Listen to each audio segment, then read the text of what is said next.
हाँ, तो आज अपन एक तो ऑर्स्टेड एक्सपेरिमेंट पढ़ेंगे, बायो-सेवर्ट लॉ पढ़ेंगे और सर्कुलर वायर से जो करंट या फिर जो मैग्नेटिक फील्ड प्रोड्यूस होती है उसके बारे में पढ़ेंगे। ऑर्स्टेड एक्सपेरिमेंट का थोड़ा बहुत आइडिया है, कुछ भी, ठीक है। तो अभी अपन ऑर्स्टेड एक्सपेरिमेंट देख लेते हैं। कुछ पता है ऑर्स्टेड एक्सपेरिमेंट क्या था? एक साइंटिस्ट थे ऑर्स्टेड, है ना। उन्होंने क्या किया, उन्हें इस चीज का आइडिया था कि जो करंट कैरिंग वायर है ना वो मैग्नेटिक फील्ड प्रोड्यूस करती है। उन्होंने इसको एक एक्सपेरिमेंट से बताया। कैसे बताया? उन्होंने एक सेल ले लिया, है ना, एक रियोस्टेट ले लिया। रियोस्टेट का सिंबल ये होता है, वेरिएबल रेजिस्टेंस होता है ना, रियोस्टेट रेजिस्टेंस ही है रियोस्टेट, ठीक है। यहाँ पर इन्होंने कुछ मान लो की ले ली, ठीक है। ये करंट कैरिंग वायर है, ठीक है, ये हमारी करंट कैरिंग वायर है। यहाँ पर इन्होंने एक मैग्नेटिक कंपास लगा दिया। ये क्या है? मैग्नेटिक निडल है, मैग्नेटिक निडल है, मैग्नेटिक निडल है। तो अभी के लिए हम मान लेते हैं की क्या है? ओपन है। जैसे ही हम की को क्लोज करेंगे इस वायर से करंट पास होगा। और उन्होंने ऑब्जर्व किया कि जैसे ही हम इस की को बंद करते हैं ये मैग्नेट जो है वो डिफ्लेक्ट हो जाता है, ठीक है। तो इससे उन्होंने कंक्लूड किया कि जो करंट कैरिंग वायर है वो कुछ ना कुछ तो इससे उन्होंने क्या कंक्लूड किया कि जो करंट कैरिंग वायर है वो मैग्नेटिक प्रॉपर्टी शो करती है, वो मैग्नेटिक फील्ड प्रोड्यूस करती है, ठीक है। आया समझ में? तो अब इसको पॉइंट वाइज लिख लें, ठीक है। मैग्नेट से क्या था दीदी? हाँ, ये मैग्नेटिक निडल है, ठीक है। इसका यहाँ कुछ नॉर्थ होगा, मान लो यहाँ कुछ साउथ होगा। ये मान लो कुछ वायर है A B. when current flows through the wire, when current flows through, ये की क्लोज है ना दीदी अभी? हाँ, तभी तो ये मैग्नेटिक निडल डिफ्लेक्ट हुई। when current flows डिफ्लेक्ट हो रही है मतलब चेंज हो रही है ना? हाँ, मैग्नेटिक निडल ये चेंज नहीं होती है। कहीं भी उसको मैग्नेटिक कुछ भी फील्ड दिखती है तो चेंज होती है, डिफ्लेक्ट होती है। when current flows through the wire, needle is deflect, needle is deflect।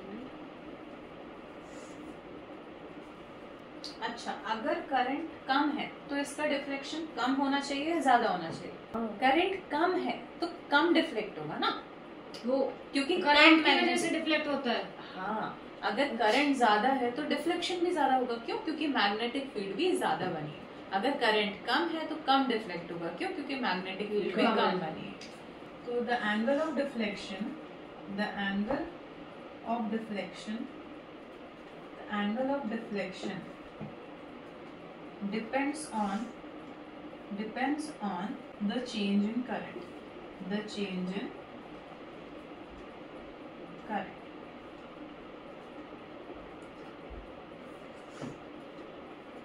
ठीक है, अगर मैंने इस करंट की डायरेक्शन रिवर्स कर दी, अभी ये ऐसे जा रहा है, मैंने इसको रिवर्स कर दिया तो इस डिफ्लेक्शन की भी डायरेक्शन क्या हो जाएगी? रिवर्स हो जाएगी। जो पहले की भी तो हो जाएगी फिर। निडल कोई तो डिफ्लेक्शन बोल रही हूँ मैं, निडल की ही डायरेक्शन रिवर्स हो जाएगी। ये पहले ऐसे जा रही थी, अगर करंट ऐसे हो गया तो फिर ऐसे जाएगी। हाँ, तो इसी को हम पॉइंट में लिख रहे हैं कि when the direction of the current is reversed, when the direction of the current is reversed,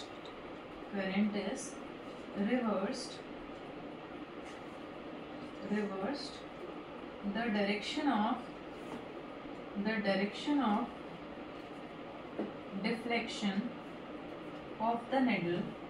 deflection of the needle will also be reversed. Needle will also be reversed, ठीक है। डिफ्लेक्शन ये वही है कि करंट में change करेंगे तो angle of deflection change हो जाएगा। करंट ज्यादा तो डिफ्लेक्शन ज्यादा, करंट कम तो deflection come.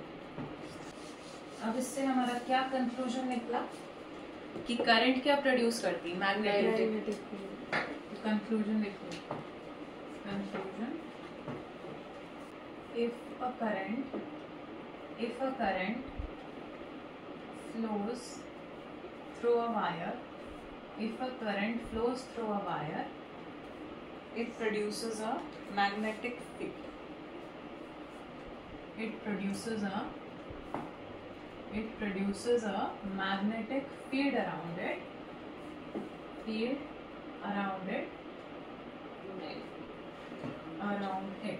And the direction of the field, जो फील्ड की डायरेक्शन है वो करंट की डायरेक्शन पे डिपेंड करेगी. And the direction of the field depends on the direction of the current. Depends on the direction of the current. अब Biot-Savart law देखते हैं. ये इतना सारा, इससे ऑर्स्टेड एक्सपेरिमेंट से क्या पता चला कि करंट क्या बनाता है, मैग्नेटिक फील्ड बनाता है. अब बायो-सेवर्ट लॉ में हम एक फॉर्मूला बताएंगे कि ये फॉर्मूला है इतनी magnetic field. Ideal sine theta. उसके आगे भी 4 पाई और बड़ा है वो. बायो ये रफ कॉपी के जो कवर पेज होता है ना उसके ऊपर लिख रखी है mu naught is equal to 10 to the power -7. Rough copy के फ्रंट पेज पे, वो भी कवर पेज पे. वाह बड़े पढ़ रही है भाई. क्या बायो-सेवर्ट लॉ. मान लो ये एक करंट कैरिंग वायर है ना. इस पे कुछ आई करंट जा रहा है इस वायर से, है ना. इसको पहले आप समझ लो. कुछ मैंने मान लिया इस पूरी वायर में छोटा सा पार्ट लिया है मैंने, एक डीएल एलिमेंट. इस पूरी वायर की कुछ एल लेंथ होगी, उसका एक डीएल एलिमेंट लिया है. यहाँ से मैंने माना इस पी पॉइंट पर मुझे मैग्नेटिक फील्ड चाहिए, है ना. ये पी पॉइंट इस डीएल एलिमेंट पे, डीएल एलिमेंट से कुछ थीटा एंगल पर है. ये एंगल मुझे नहीं पता. ठीक. तो बायो-सेवर्ट लॉ क्या बोलता है कि ये जो मैग्नेटिक फील्ड है ये डायरेक्टली प्रोपोर्शनल है करंट के. ये मैग्नेटिक फील्ड डायरेक्टली प्रोपोर्शनल है डीएल एलिमेंट के. ये magnetic field inverse square law को भी फॉलो करती है. मतलब इनवर्सली प्रोपोर्शनल है. डिस्टेंस मैंने मान लिया इनके बीच का कुछ डिस्टेंस है r, तो इनवर्सली प्रोपोर्शनल है 1/r². तो ये क्या फॉलो करती है, follow inverse square law. Inverse square law. ठीक है. अब ये जो dv है ये डायरेक्टली प्रोपोर्शनल है साइन थीटा के बीच. अब इन सबको हम मिला लेंगे तो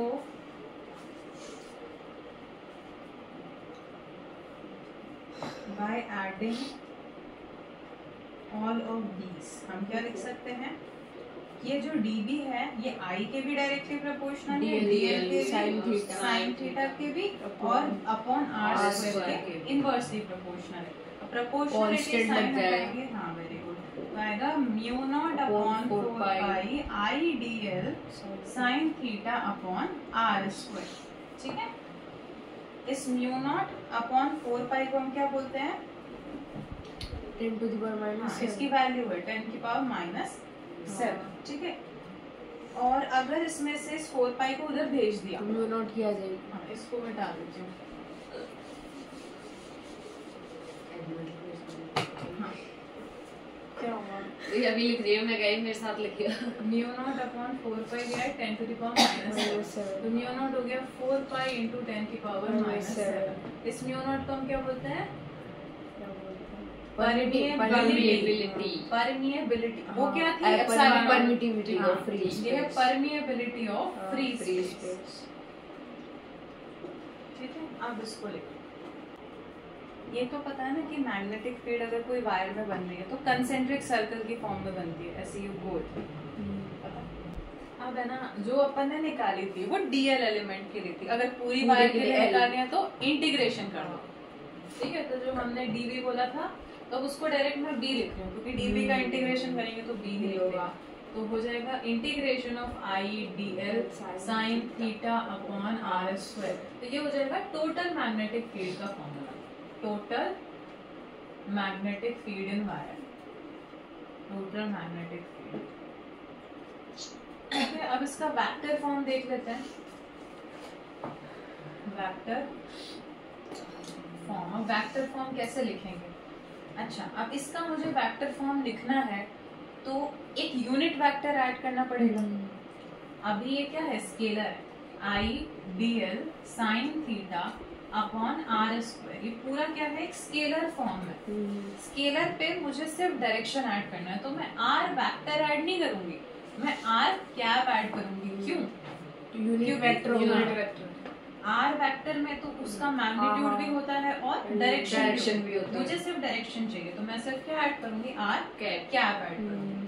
ठीक है, अब देखो ये जो dl साइन थीटा है, ठीक है, इसको मैं dl into 1 into sine theta भी तो लिख सकती हूँ। ये इसी को लिखा है मैंने, 1 से किसी को मल्टीप्लाई करो तो कोई दिक्कत नहीं होती। और यूनिट वेक्टर का मैग्नीट्यूड कितना होता है, 1 है ना, यूनिट वेक्टर है तो उसका मैग्नीट्यूड 1 होता है। तो मतलब मैं इस 1 की जगह इस 1 और साइन थीटा को हटा दूं, है ना। इसको अगर तुम ध्यान से देख पाओ तो दो वेक्टर्स का, जैसे कोई भी दो वेक्टर मान लो, डीएल और हाँ, क्रॉस और तो मैं dl into dl cross r क्या लिख सकती हूँ इस पूरे की जगह। आया समझ में? नहीं आया? ये नहीं आया आर कैप। हाँ, तो यहाँ देखो ये एक यूनिट वेक्टर है। अब ये दो वेक्टर बन गए और साइन थीटा बन गया। देखो दो वेक्टर बन गए, साइन थीटा बन गया। तो अब मैंने इनका स्केलर फॉर्म लिख दिया। स्केलर लिखना था ना, नहीं, क्रॉस प्रोडक्ट। साइन का तो क्रॉस होता है, साइन थीटा क्रॉस प्रोडक्ट होता है, तो इनका क्रॉस प्रोडक्ट बन गया। ठीक है, ठीक है, वापस बता देती हूँ। dl क्या है, हाँ dl एक है, 1 क्या है, मैंने यूनिट वेक्टर डाला है, किसी को भी 1 से मल्टीप्लाई करे तो कुछ फर्क नहीं पड़ता। तो d 1 और साइन थीटा, तो दो वेक्टर्स हो गए और एक साइन थीटा हो गया। तो ये क्या है, क्रॉस प्रोडक्ट है। तो मैंने इस पूरे की जगह इसको लिख दिया, dl क्रॉस r क्या। ठीक है, तो मैं यहाँ पर इस पूरे की जगह इसको लिख दूं तो कोई दिक्कत नहीं है। आगे तो b is equals to I dl cross r क्या। ठीक है, इसको डायरेक्ट यहाँ लिखते हैं r। ठीक है,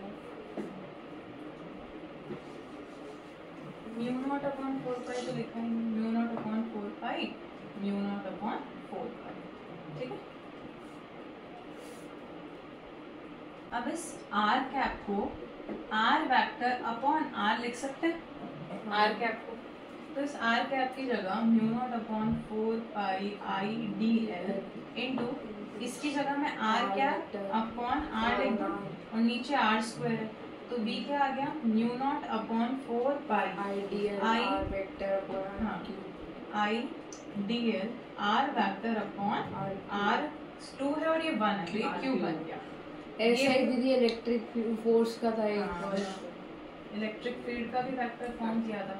अब है ना, एक लॉ है, एक क्वेश्चन तुम लोगों ने मुझसे पूछा नहीं ऑर्स्टेड एक्सपेरिमेंट पढ़ाते हुए, जिसका मुझे दुख है अंदर से। कुछ इस तरह से वायर बनाई थी, यहाँ पर कंपास की निडल बनाई थी, हाँ है ना। हाँ, यहाँ पर मैंने नॉर्थ पोल बनाया था, South यहाँ pole। South pole. जब करंट ऐसे जा रही थी तो ये यूं ही क्यों डिफ्लेक्ट किया, और हमें क्यों, कैसे पता चलेगा कि यहाँ डिफ्लेक्ट करेगा या वैसे डिफ्लेक्ट करेगा, है ना। अच्छा, तुम मुझे ये बताओ, तुम्हें कैसे पता चलेगा कि अगर करंट ऐसे फ्लो कर रहा है तो हमें ऐसे ही डिफ्लेक्ट करवाना है, मैं तो ऐसे भी करवा दूं। लॉक ऐसे जाता है तो वो उसका डायरेक्शन कुछ होता है इसमें लूप वगैरह का। हाँ, वो तो ठीक है जो तुम बोल रही हो। अब मैंने माना ये हॉरिजॉन्टल प्लेन में है, तो हाँ, मतलब ठीक है। मैग्नेटिक फील्ड यूं जा रही है, हाँ। पर इससे तुम इसका डिफ्लेक्शन कैसे बता। मैग्नेटिक फील्ड का तो ये है, पर तुम्हें कैसे पता है ये ऐसे ही डिफ्लेक्ट करेगा। इसके लिए हमारे पास एक रूल है, स्नो रूल। स्नो रूल, इसके लिए भी आ गया बेचारा। हाँ, SNO। अच्छा ट्रिक है क्या? S क्या है, south north to north, south to north over west. West. ये कहाँ डिफ्लेक्ट हो रहा है, वेस्ट की तरफ। तो अगर जो वायर है, ओवर मतलब वायर कंपास के ऊपर, अगर वायर कंपास के ऊपर है और साउथ से नॉर्थ आ रही है तो ये वेस्ट में डिफ्लेक्ट करेगा। ठीक है, अगर इसका उल्टा हो गया कहीं पर भी, यहाँ पर नॉर्थ हो गया, यहाँ साउथ हो गया, तो वेस्ट की जगह ईस्ट कर देना। ठीक है, ये स्नो रूल है। लिख लो, magnetic field due to a circular current carrying wire. ये एक सर्कुलर करंट कैरिंग वायर है, ये इसका कुछ सेंटर होगा, यहाँ से यहाँ तक मान लो इसकी कोई रेडियस है r। ठीक है, बुलबुल यहाँ देख, बाद में लिखना, दोनों बाद में लिखना, पहले देखो। एक छोटा सा dl एलिमेंट ले लिया, ठीक है, मैग्नेटिक फील्ड निकालनी है, इसमें कितनी होगी? फॉर्मूला तो हमारा वही है, dB is equals to mu naught upon 4 pi IDL sin theta upon r square. ठीक है, अब यहाँ पर देखो ये जो साइन थीटा है, ये जो रेडियस है, ये डीएल वेक्टर के हमेशा परपेंडिकुलर होगी, भले तुम डीएल यहाँ लो, यहाँ लो, यहाँ पर लो। ठीक है, हमेशा यहाँ पर क्या होगी? इस डीएल वेक्टर से परपेंडिकुलर। तो थीटा हमारा हमेशा कितना होगा? 90 डिग्री। तो dB equals to mu naught upon 4 pi ideal upon r square. हाँ, तो 90 sin 90 कितना हो जाएगा? 1 हो जाएगा। तो आइडियल अपॉन r स्क्वायर। अब ये जो डीएल एलिमेंट है, उससे इस सेंटर पे क्या डिस्टेंस है? r, capital R। तो ये जो स्मॉल r है, इसकी जगह कैपिटल R लिख देते हैं। ठीक है, अब दोनों साइड इंटीग्रेशन कर दूं तो पूरी वायर की मैग्नेटिक फील्ड पता चल जाएगी। अभी तक हमें सिर्फ डीएल एलिमेंट की लिखी है, मुझे पूरी लेंथ की चाहिए, तो इसका क्या कर लेंगे? इस पूरी मैग्नेटिक फील्ड का इंटीग्रेशन। तो दोनों साइड इंटीग्रेशन करेंगे तो dB तो क्या हो जाएगा? BD हो जाएगा, है ना। अब इसमें से कांस्टेंट निकालो, इंटीग्रेशन सब निकाल लो, RDL के अपॉन 4 पाई r स्क्वायर और I, ये सारे क्या है? कांस्टेंट। अंदर बचा dl, और dl का इंटीग्रेशन क्या होगा? 2 पाई r स्क्वायर। नहीं, 2 पाई r।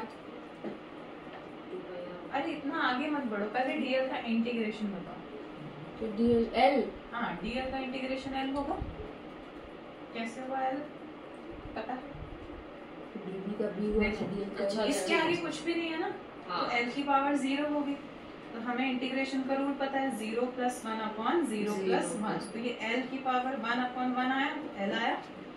ठीक है, तो डायरेक्ट हम लिख देंगे l। अब इस पूरे की लेंथ कितनी है? सर्कल का सरकमफेरेंस कितना होता है? 2 पाई। तो b is equals to mu naught I upon 4 pi r square into 2 pi r। इस पाई से ये पाई कट गया, इस 2 से 2 कट गया, और एक r से एक r कट गया। तो b is equals to mu naught I upon 2r। बहुत इजी सा डेरिवेशन है, और इसको तुम्हें एकदम अच्छे से याद करना, इसको याद रख लो, इस पे क्वेश्चन डायरेक्ट ही आ जाएगा। तो ये याद होना चाहिए, बहुत इजी क्वेश्चन आते हैं, बहुत टफ नहीं आते। तो यहाँ पर एक चीज ऐड करना, at centre for whole wire, बस ब्रैकेट में लिख देना फॉर होल वायर। पूरी वायर के लिए अगर इतनी सी वायर होती है ना, किसी एंगल पे वायर होती, आधी वायर होती, 1/4 वायर होती, तो उसके लिए हम एक जनरलाइज केस का भी डेरिवेशन करेंगे। जनरलाइज केस लिख लिया, यहाँ तक तो एकदम सेम है अपना डेरिवेशन, इसके आगे थोड़ा सा चेंज है। अब फॉर होल की जगह मैं at an angle, for an angle alpha. ठीक है, मान लिया कुछ अल्फा एंगल पे हम मैग्नेटिक फील्ड निकाल रहे हैं, इसको मिटा देते हैं, यहाँ तक एकदम सेम है अपना। अब देखो, मान लो ये जो डीएल एलिमेंट है, कुछ इतना सा डीएल एलिमेंट है ना, यहाँ पर ये कुछ आर रेडियस है। ठीक है, अब ये एलिमेंट इतना छोटा है कि मैं इसको स्ट्रेट लाइन कंसिडर कर सकती, इसको डी एल, और ये एंगल क्या है? अल्फा। ठीक है, तो इस अल्फा के लिए मैं लिख सकती हूँ क्या कि साइन अल्फा होता है परपेंडिकुलर अपॉन, ये चलो ऊपर भी तो आ रही होगा, दोनों साइड आ रही है, परपेंडिकुलर अपॉन हाइपोटेनियस लिख सकते हैं। इसको एल ही तो लिया, डी एल छोड़ो, एल लिया ना, एल ले लेते हैं। ठीक है, अब साइन थीटा ये इतना छोटा है साइन अल्फा कि मैं इसको डायरेक्ट अल्फा लिख सकती हूँ। ठीक है, बहुत छोटा है इसलिए डायरेक्ट अल्फा लिखा है, एल अपॉन आर। तो इस आर को उधर भेज दूं तो एल की वैल्यू आ जाएगी अल्फा इंटू आर। तो इस एल की जगह लिख रही हूँ मैं अल्फा इंटू आर। तो mu naught I upon 4 pi capital R का स्क्वायर अल्फा इंटू आर। ठीक है, इस आर से एक आर कट जाएगा, तो क्या आएगा? इसको भी अपन किसके लिए डेरिवेशन? ये है ना, अभी तो अपन ने निकाला ना, वो पूरे सर्कल के लिए लिखा। अगर मुझे इतने ही पार्ट के लिए चाहिए, हाँ, अगर मतलब इस एंगल के लिए, यहाँ से मान लो कुछ एंगल लिया मैंने, देखो एंगल, तो कितने एंगल पे चाहिए, एंगल पे डिपेंड करता है। हम यहाँ एंगल कुछ भी पुट करेंगे, हमारे पास अलग अलग एंगल की फील्ड आ जाएगी।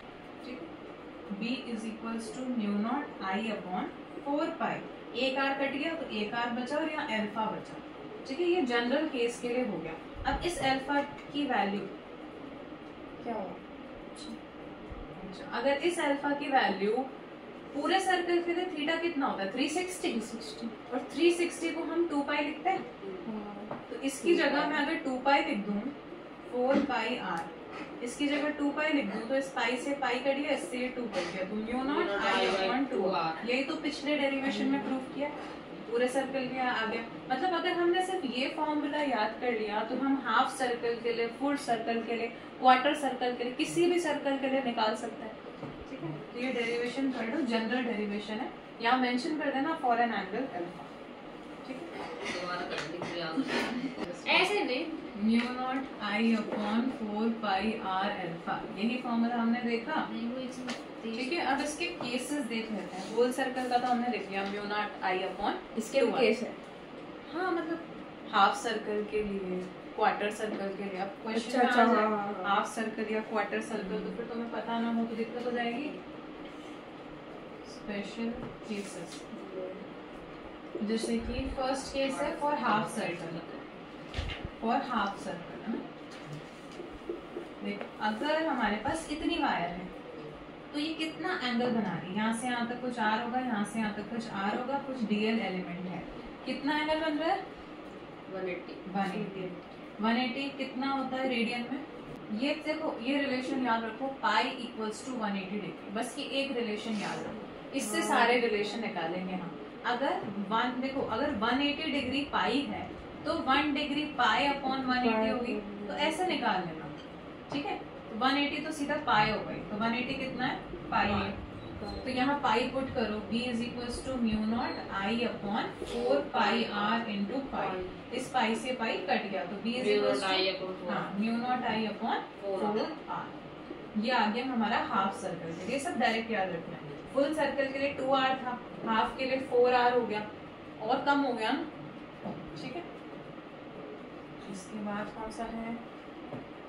हाँ, और आता है एक n नंबर ऑफ टर्न्स के लिए कितना होगा। जैसे एक वायर है, अब तुमने उसको 3-4 उतनी ही रेडियस की 3-4 और लपेट दी वायर, तो नंबर ऑफ टर्न्स मान लो 3 टर्न्स हो गए, 4 टर्न्स हो गए, तो उसके लिए जो तुम्हारा फॉर्मूला है ना, बस उसको n से मल्टीप्लाई करना, सेम बाकी सब कुछ। खाली इस पूरे को n से करना है ना, n म्यू नॉट अपॉन 4 पाई। हाँ, जैसे पर ये केस है सर्कुलर वाले के लिए। देखो, फॉर सेकेंड केस हम लिख देते हैं for whole wire for n number of turns, for n number of turns. ठीक है, तो b equals to mu naught I upon 2r तो था ही, उसके आगे बस एक n लगा दो, जितने टर्न्स है उससे मल्टीप्लाई कर दो। 2 टर्न है तो 2 से मल्टीप्लाई कर दो, 3 है 3 से n नंबर ऑफ टर्न से मल्टीप्लाई कर दो। ठीक है, ये सेकेंड केस हो गया। हाँ, फॉर क्वार्टर सर्कल केस आते हैं क्या लिखने के लिए? नहीं, सिर्फ फॉर्मूला पता होना चाहिए। हाफ का फॉर्मूला ये है, होल का formula, whole for n number of turns का ये है, क्वार्टर का जो भी लिखेंगे वो। ठीक, फॉर क्वार्टर सर्कल, क्वार्टर मतलब 1/4 है सर्कल। 1/4 कितना होगा? इसका भी आधा, 90 बनेगा। देखो ऐसा होगा 1/4, कुछ इस तरह से होगा। ये कुछ r रेडियस होगी और यहाँ कितना एंगल बन रहा है? 90 डिग्री। तो 90 डिग्री को रेडियन में लिखेंगे तो क्या होगा?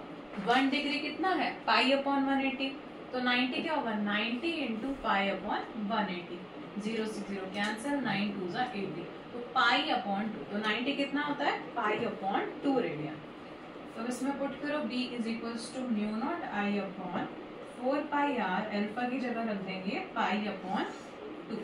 ठीक है, इस पाई से पाई कट गया, तो b इज इक्वल्स टू आया mu naught I upon 8r। ठीक है,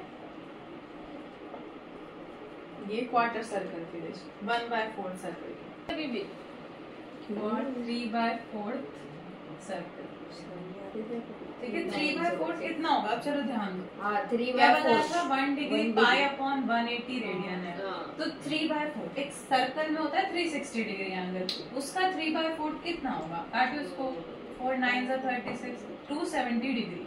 तो 270 डिग्री चाहिए, है ना। तो 270 को इससे मल्टीप्लाई करो पाई अपॉन 180 से, 0 से 0 कैंसिल, 240 होगा 9 2 से 80, 9 3 जा 3 पाई अपॉन 2। 270 आया था, 3/4 निकाला 360 का, तो 270 आया। फिर डिग्री से रेडियन में कन्वर्ट करना है तो पाई अपॉन 180 से मल्टीप्लाई कर दिया तो 3π/2 आया। अब जो हमारा वो फॉर्मूला था ना, B is equals to mu naught upon 4πRI into alpha. Alpha की जगह हम 3/2 पाई रखेंगे। इस पाई से पाई काट दो और ये आ गया 3 mu naught I upon 4 2 8R। तो B की वैल्यू कितनी आ गई? 3 mu naught I upon 8R। ये रिलेशन कहीं ना कहीं देखा होगा। परमिएबिलिटी है क्या? परमिटिविटी है? दोनों। अच्छा दो। तुमने एक ही लिखा है। Epsilon naught into mu naught equals to 1 upon c square. कहीं तो देखा होगा रिलेशन, देखा? c तो स्पीड ऑफ लाइट है। हाँ, c स्पीड ये दोनों वो है परमिटिविटी और परमिएबिलिटी। ठीक है, अब इसको प्रूव करना है। कैसे कर? म्यू नॉट है ना, सॉरी एप्सिलॉन नॉट और ये म्यू नॉट। मैं ऊपर और नीचे 4 पाई, इधर 4 पाई से मल्टीप्लाई कर दूं तो ये क्या हो गया? 4 पाई एप्सिलॉन नॉट, और इसको भी अलग कर दो, म्यू नॉट अपॉन 4 पाई। तो k equals to 1 upon 4 pi epsilon naught होता है। अगर इसको उल्टा कर दूं तो ये 1 अपॉन k हो जाएगा। इधर भी उल्टा कर दो, इधर भी उल्टा कर दो, तो 1 upon k equals to 4 pi epsilon naught. या तो ऐसे समझ लो, इसको उधर भेजेंगे तो k नीचे आ जाएगा। तो मैं 4 पाई एप्सिलॉन नॉट की जगह 1 अपॉन k लिख सकती हूँ, और म्यू नॉट अपॉन 4 पाई को तो ऐसे रहने देते हैं। ठीक है, k की हमें वैल्यू पता है 9 इंटू 10 टू द पावर 9, और इसकी भी हमें वैल्यू पता है। म्यू नॉट अपॉन 4 पाई की क्या होती है? 10 to the power -7। 10 to the power -7। ठीक है, अब ये माइनस में है, इसको नीचे भेजूंगी तो प्लस में आ जाएगा। तो 10 इंटू 10 की पावर 9 प्लस 7 कितना हो जाएगा? 16। तो 1 upon 9 into 10 to the power 16 हो गया। ठीक है, अब थोड़ा इधर करा देते हैं। अब 1 upon 9 into 10 to the power 16 है। इस 9 को 3 का स्क्वायर लिख सकते हैं, और इस 10 टू द पावर 16 को 10 टू द पावर 8 का स्क्वायर लिख सकते हैं। 3 इंटू 10 टू द पावर 8, इसका भी स्क्वायर, इसका भी स्क्वायर, तो होल स्क्वायर हो जाएगा। Whole square. ठीक है, ये किसकी वैल्यू होती है? Speed of light. Speed of light. इसकी जगह c आ गया, c का स्क्वायर। तो हम यहाँ से स्टार्ट हुए, यहाँ तक पहुँच गए। कल अपन स्टार्ट करेंगे वो एक्सेस वाला, सबसे बड़ा अपना वो डेरिवेशन, सबसे बड़ा अच्छा वो वाला। बोल हाँ,